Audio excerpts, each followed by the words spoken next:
जब 2014 से देश की जनता ने हमको सेवा का अवसर दिया, हमने ज्यादा से ज्यादा युवाओं पर फोकस किया। हमें युवाओं की आकांक्षाओं पर बल दिया। हमने युवाओं के लिए ज्यादा अवसर बनाए। हमने कई क्षेत्रों को खोल दिया और जिसके कारण हम देख रहे हैं देश के युवा अपने सामर्थ्य का परचम लहरा रहे हैं। देश में हमने स्पेस सेक्टर को खोल दिया, डिफेंस सेक्टर को खोला, सेमीकंडक्टर मिशन लेकर के आए,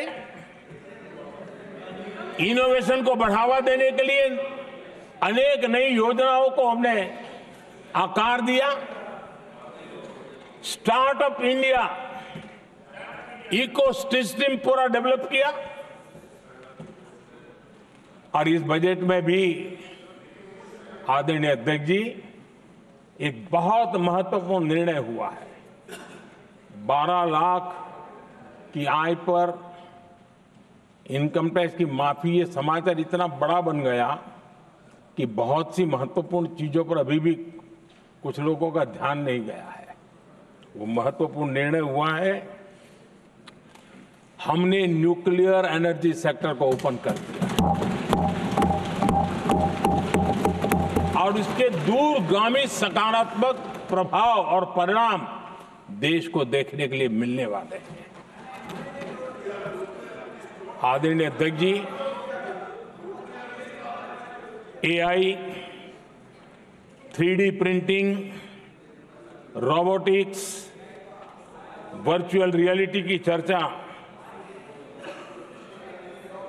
हम तो गेमिंग का भी महात्मा क्या होता है इसके लिए भी प्रयास करने वाले लोगों में से।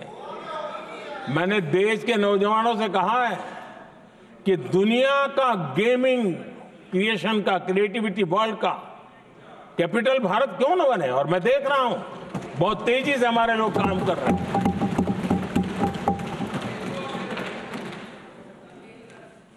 कुछ लोगों को अब जब एआई की बात होती है, कुछ लोगों को अब ये शब्द फैशन में है तो बोला जाता है, लेकिन मेरे लिए सिंगल एआई नहीं है, डबल एआई। भारत की डबल ताकत है।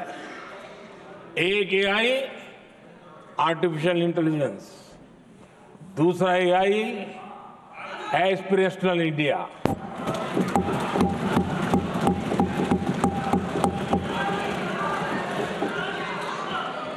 हमने स्कूलों में 10,000 टिंकरिंग लैब्स शुरू किए और आज उन टिंकरिंग लैब से निकले बच्चे रोबोटिक्स बना करके लोगों को चकित कर रहे हैं। और इस बजट में 50,000 नए टिंकरिंग लैब्स उसका प्रावधान किया गया है। भारत वो देश है जिसके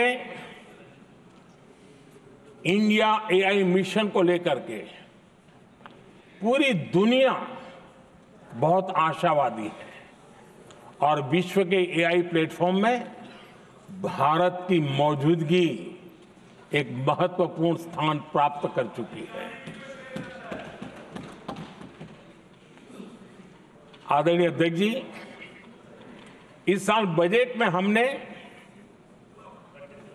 डीप टेक के डोमेन को में इन्वेस्टमेंट की बात की है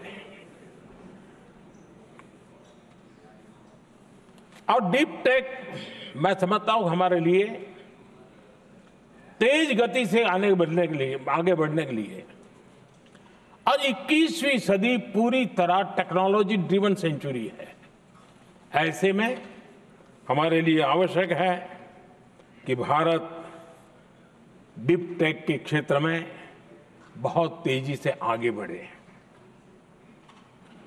आदरणीय अध्यक्ष जी, हम लगातार युवा भविष्य को ध्यान में रखते हुए काम कर रहे हैं, लेकिन कुछ दल हैं जो लगातार युवाओं के साथ धोखा कर रहे हैं, उन्हें धोखा दे रहे हैं। ये दल चुनाव के दरमियान ये भत्ता देंगे, वो भत्ता देंगे, वादा तो करते हैं लेकिन पूरा नहीं करते हैं।